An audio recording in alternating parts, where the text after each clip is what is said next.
دا ونیسه ځان ته ښه نږدې ځان ته نو یاره دا هر محفل کې ما ته خلک وایي یاران دوستان نږدې ونیسه ماما ځان ته دغسې یاران دوستان وایي زما ما اوس په خوله څه ووایه نو همدا نور ما په کونه ووایه په پښتو اړولی شوي ده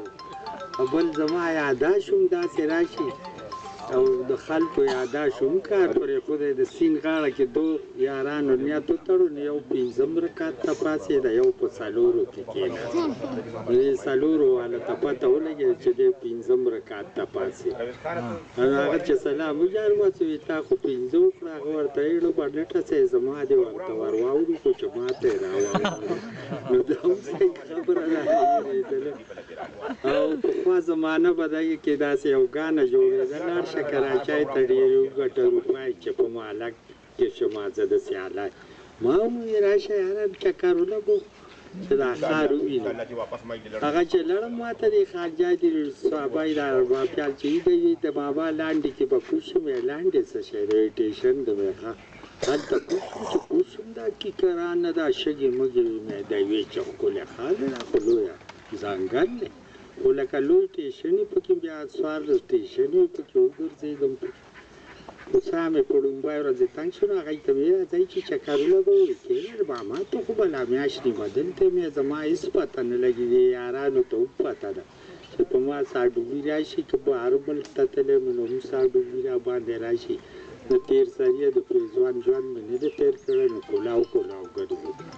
نو چې راووتلو داسې جمع ولاړو لکه نوړځې چې جګېږي مې راشه یاره چې دا څه شی دی نو چې رالو هغه دا سنډاسي د ګټې ممنایي مخامخ ایښې وه دا دی وړه کړي د طاقت دپاره او نورو ډوبو کې بند کړي وو نو هغه چې ودرېدو ته هغوی ته وبله دی یاره دا خو زموږ په کلي کې د صحابه په منډایي کې داسې خلک نو هغه یو راته وایي وارکه ماما دا ډېر ښه شی دی طاقتمند شی دی دلته یو ډبې اخلم نو هغه له اواز ورکړه هغه دوه درې راړه یو یې هغه ته ورکړه یو یې ما نه راکړم زه نه خورم دا ستا دپاره ښه شی دی وایي ما د دې نه ښه شی خوړلی دی تا څه شی خوړلی دی ما ته یې وکیم وایي چې ته به داسې کار وکړې چې د یو دوه نو یو پوچی وڅکه لاچي دالچیني د لړم سترګه نو مارخپه د ګنګوټ وازده د زړي هندوتیس د سرې میخي میتیازې دا بګسکې سار په ناره بیا د چای نه مخکې څکې پالې کچه چورګوړې د ناششتې الواو څلوېښت ورځې به مې د کټه نه پاسې په اتمه څلوېښتمه راز به راپاسې کلمه به درسته کې رستو باډي به د سوسته کې دیارلس کمبلې نهه بړستنې به په سر کې په سملاس په چړوکای راوالې بهرنی درشل به نهه ویزله یو پله و یو کم دې زره بل پله